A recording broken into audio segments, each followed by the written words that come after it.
Hello, j'espère que vous allez bien et que vous êtes abonnés. Ici, on a 5 gros oignons, de l'huile d'arachide, vous pouvez utiliser l'huile de votre choix. Et là, on va laisser caraméliser en remuant de temps en temps. Et là, on va aussi rajouter, voilà, avant tout le processus, on va mettre de l'ail. Pour moi, c'est 10 gousses d'ail découpées grossièrement. Donc, je vais laisser environ 8 à 10 minutes, tout en venant remuer comme ça de temps en temps, histoire que mes oignons soient caramélisés et que le parfum de mon ail embaume toute la cuisine. Une fois cette étape faite, regardez bien, vous voyez, c'est bien caramélisé, c'est exactement ce que je voulais. Cette recette est très facile, hein. Restez jusqu'à la fin, c'est super facile et super rapide. Là, je vais mettre l'équivalent de 10 grosses tomates, ok? C'est 10 grosses tomates. Bon, je dis tomates moyennes quand même, faut pas que j'exagère. C'est 10 tomates moyennes, ok? Que j'ai découpées aussi grossièrement. Et là, on sera parti pour, oui, environ 15 à 20 minutes, mais disons 15 à feu moyen, en venant pareil remuer de temps en temps pour être sûr que le bas ne colle pas. C'est ce qu'il faudra faire. Là, je vais saler à cette étape-ci. Et donc, n'oubliez pas, une fois que vous mettez la tomate, vous comptez environ 15 minutes, voire un tout petit peu plus, 17 ou 20. Voilà, en venant remuer de temps en temps pour que ça ne colle pas en bas, pour que ça ne crame pas. D'accord?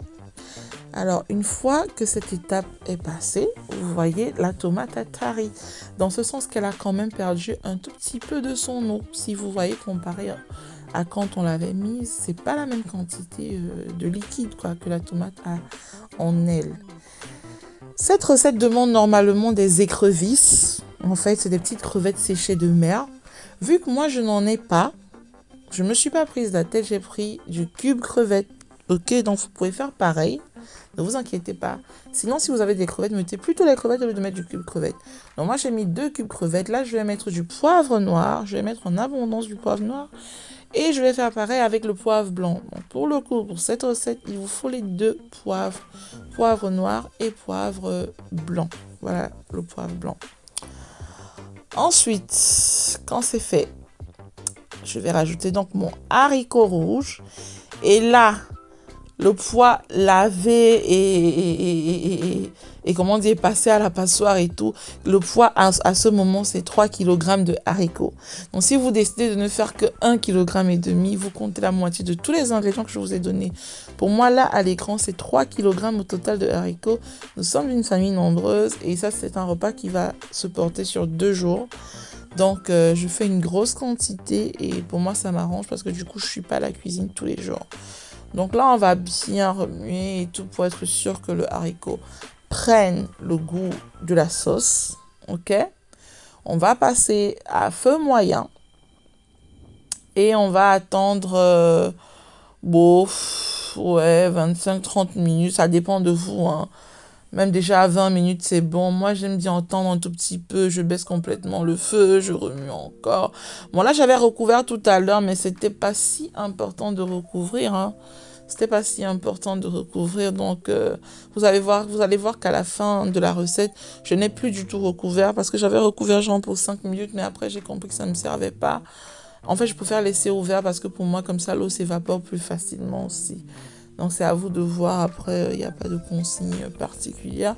Ça, c'est un repas facile et vous pouvez le manger avec des plantains, de la banane vapeur.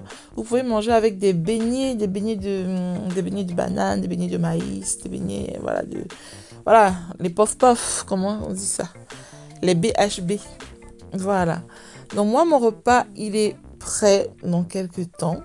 Ce que vous allez me voir faire bientôt, c'est qu'en fait, je vais utiliser un tout petit peu d'huile de cuisson des beignets parce que mon mari, en matinée, a fait des beignets. Et donc, moi, je vais utiliser un tout petit peu de l'huile de cuisson des beignets. Je vais mesurer environ 2 louches de cette huile de cuisson de beignets bien chaude, hein.